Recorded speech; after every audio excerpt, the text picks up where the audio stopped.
Hey, what's up there? I am sifting for sapphires here at my own house. These are my, oh, check this out. Look at this. So what we've got here is dirty gravel. That's it. There's no other way to sugarcoat that, but somewhere in here should be some sapphires. So let's get to cleaning this.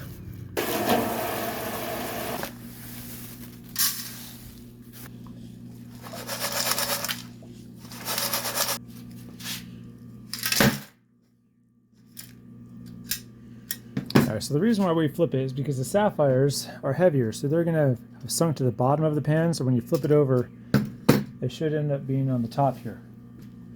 So now you're just going to go through and very carefully look for anything that has some transparency to it.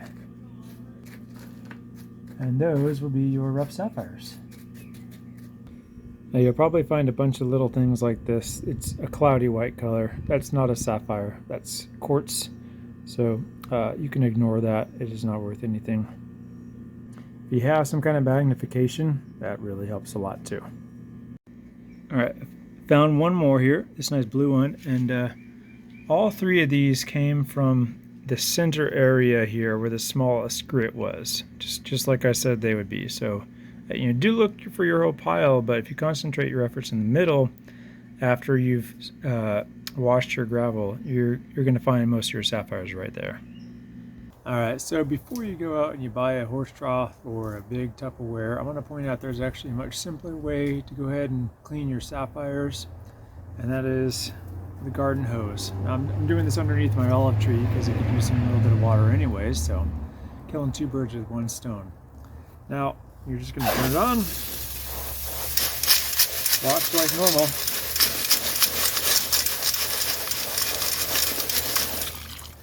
I suspect the only reason why they use the big troughs at the mining facility is because they don't want to give everybody their own hose, because that would be chaotic and expensive and probably would waste a lot more water.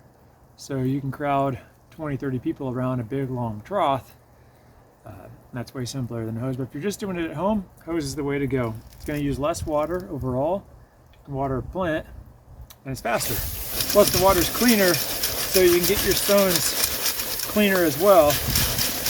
After 2 or 3 loads, I had to dump the water in that horse trough because it just wasn't cleaning the stones anymore.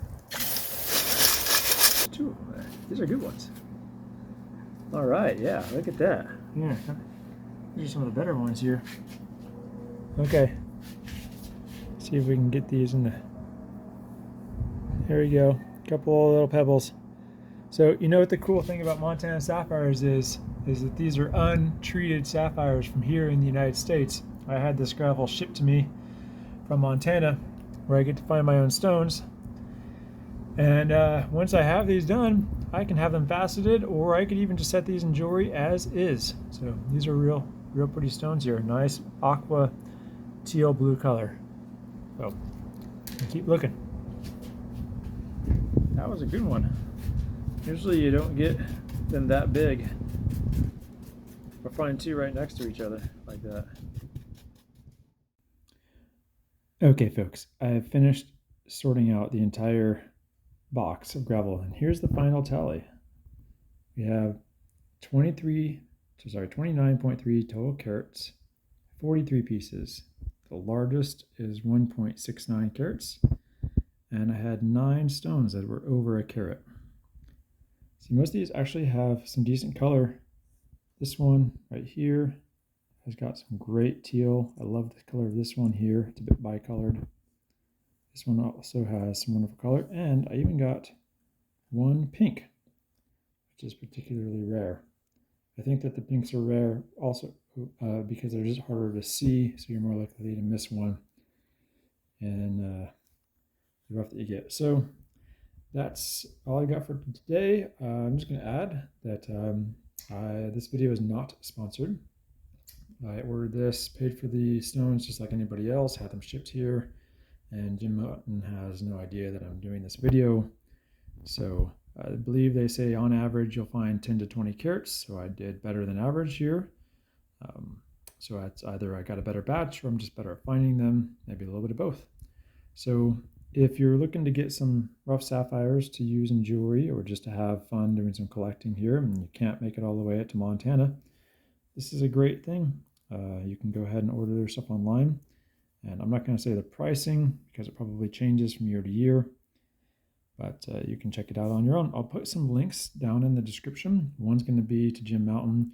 The other one is going to be to a GIA video about sapphires from Montana. So if you're interested in a lot more detail about these, then you can check out that video. Now, one last thing before I go. I've had Montana sapphires faceted before, and this is how they look after they're cut. You can see mostly smaller cuts. Now, typically, if you take a stone, you're going to lose at least 50%, but it's usually better to estimate losing about 60 to 70% of your weight, especially if you want a clean stone. But you can see I have beautiful pastels here. Now, I could have these heat treated if I want to. Then I would be getting some darker blues, darker greens, darker yellows. But I really wanted to get some unheated stones, and it's really hard to find unheated stones or unheated rough unless you get it yourself. So anyways, if you have any questions, leave me a comment below. If you do order some of your own rough, definitely let me know how it goes. And if you need help identifying your stones or have questions about them, please just shoot me an email or leave me a comment below. Thanks for watching.